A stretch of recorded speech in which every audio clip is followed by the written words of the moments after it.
بسم اللہ الرحمن الرحیم۔ شروع اللہ کا نام لے کر جو بڑا مہربان نہایت رحم والا ہے۔ ان فرشتوں کی قسم جو ڈوب کر کافروں کی جان کھینچ لیتے ہیں، اور ان کی جو مومنوں کی جان آسانی سے نکالتے ہیں، اور ان کی جو تیرتے ہوئے جاتے ہیں پھر لپک کر آگے بڑھتے ہیں، پھر دنیا کے کاموں کا انتظام کرتے ہیں کہ وہ دن آ کر رہے گا جس دن وہ زلزلہ آئے گا، پھر اس کے پیچھے اور زلزلہ آئے گا۔ اس دن لوگوں کے دل خوف زدہ ہوں گے اور آنکھیں جھکی ہوئی۔ کافر کہتے ہیں کیا ہم الٹے پاؤں پھر لوٹیں گے؟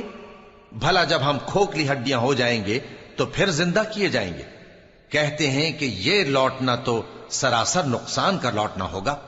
تو بس وہ ایک ڈانٹ ہوگی، اس وقت وہ سب میدان حشر میں آ جمع ہوں گے۔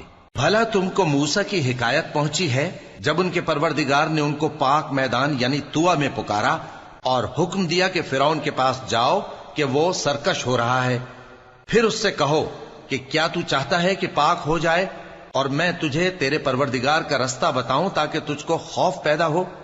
غرض انہوں نے اس کو بہت بڑی نشانی دکھائی مگر اس نے جھٹلایا اور نہ مانا، پھر لوٹ گیا اور تدبیریں کرنے لگا۔ سو اس نے لوگوں کو اکٹھا کیا، پھر بلند آواز سے بولا، سو کہنے لگا کہ تمہارا سب سے بڑا مالک میں ہوں۔ تو اللہ نے اس کو دنیا اور آخرت دونوں کے عذاب میں پکڑ لیا۔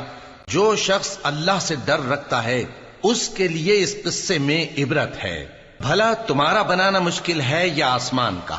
اللہ نے اس کو بنایا، اس کی چھت کو اونچا کیا، پھر اسے برابر کر دیا، اور اسی نے رات تاریک بنائی اور دن کو دھوپ نکالی، اور اس کے بعد زمین کو پھیلا دیا۔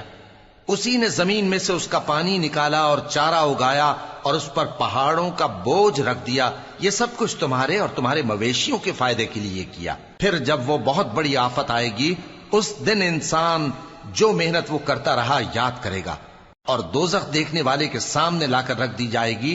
اب جس نے سرکشی کی اور دنیا کی زندگی کو مقدم رکھا تو اس کا ٹھکانہ دوزخ ہی ہے۔ اور جو اپنے پروردگار کے سامنے کھڑے ہونے سے ڈرتا اور نفس کو بیجا خواہشوں سے روکتا رہا تو اس کا ٹھکانہ بہشت ہی ہے۔ اے پیغمبر صلی اللہ علیہ وآلہ وسلم، لوگ تم سے قیامت کے بارے میں پوچھتے ہیں کہ اس کی آمد کب ہے، سو تم اس کے ذکر کی طرف سے کس فکر میں ہو؟ اس کا منتہا یعنی واقع ہونے کا وقت تمہارے پروردگار ہی کو معلوم ہے۔ جو شخص اس سے ڈر رکھتا ہے تم تو اسی کو ڈر سنانے والے ہو۔ جب وہ اس کو دیکھیں گے تو ایسا خیال کریں گے کہ گویا دنیا میں صرف ایک شام یا ایک صبح رہے۔